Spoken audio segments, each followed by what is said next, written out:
nag-order na umano ang Pangulo ng Pilipinas, si PBBM, na talagang gawin na ang lahat.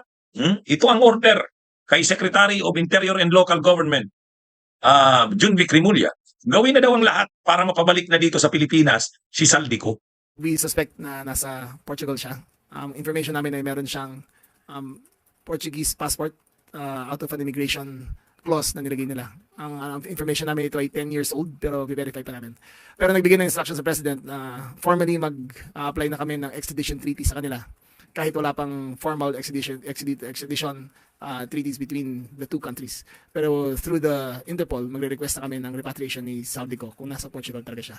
We do not practice extrajudicial means of acquiring jurisdiction over a person. So we will always go through the rational, legal, and acceptable ways of acquiring jurisdiction over a person. Ano talaga kasi ito mga kabunyog, mga kababayan? Hindi papayag ang taong bayan na ang mga nakasuhan lang at nakakulong ay ang mga DPWH officials ng Region 4B, ng Davao Occidental, at ang makulong lang ay mga tulad nila Diskaya. Kailangang may makulong na politiko. Sa mga politikong yan, sino ang unang dapat makulong? Ay siyempre si Saldico. Sumunod na niyan itong mga senador, sila Jinggoy, Cheese, Jewel Villanueva. Yeah. Dapat yan. Kaya lang ngayon, kahit man lang si Saldico, hindi nga mapauwi sa Pilipinas. Kumbaga, napakalaking insulto na ito sa administrasyon.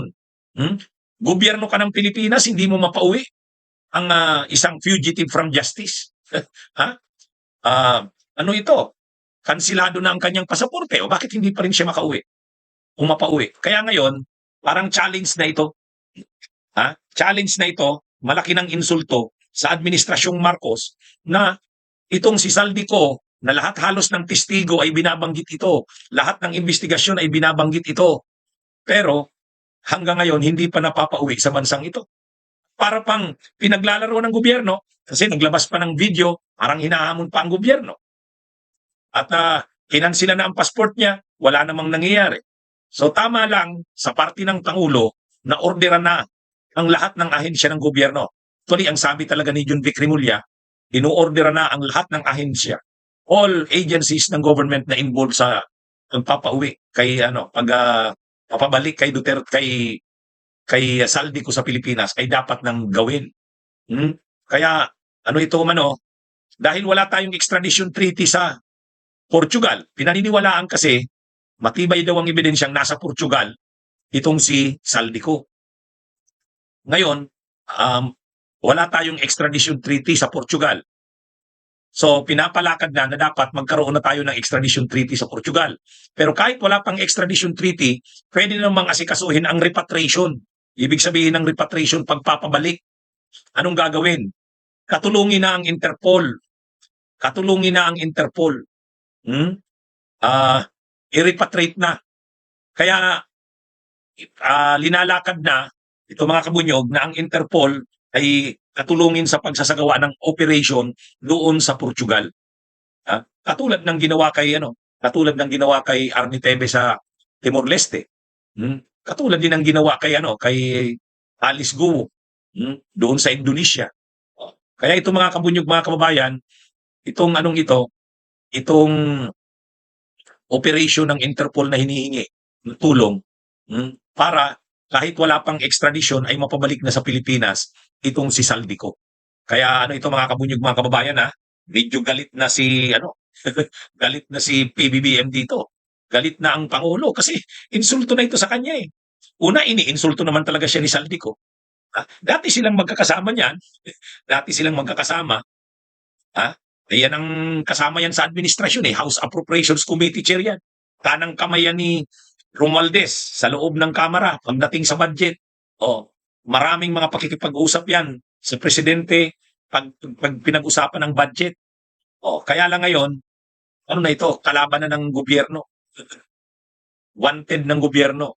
Kaya lang dahil marami siyang pera, sobrang yaman niya, mga nakaw na yaman, natin naman talaga lihitimo ang business dito. Pero siyempre, sobrang yumaman dahil sa mga nakaw na yaman. So ngayon, wanted na siya ng gobyerno. Ang hinanakit niya siyempre kasi dyan, ang inaasahan niya, poproteksyonan siya nila Marcos, nila Romualdez, ay hindi naman siya pinoprotektahan. So sa tingin niya, talagang na siya, siya na yung pangunahing punterya, target na mapanagot dito sa mga anomalya. Kaya nagtatago na doon sa bansang Portugal. Pero yun na nga, kung hindi naman siya mapapabalik sa Pilipinas, mapapahiya ang gobyerno. Ang dami ng mga fugitives from justice na hindi napapabalik. Si Roque, pati nga si Bunuan, hindi naman fugitive from justice pa, pero hindi rin napapabalik. Kaya masyado nang masyado nang napapahiya ang gobyerno dito. Si Bunuan hindi napapabalik. Si Saldico hindi napapabalik. Si Roque hindi rin napapadeport. Kaya medyo dito matapang at galit na ang mga salitang binitiwan ng mga pangulo dito. Pabalikin na yan sa Pilipinas, gawin na ang lahat.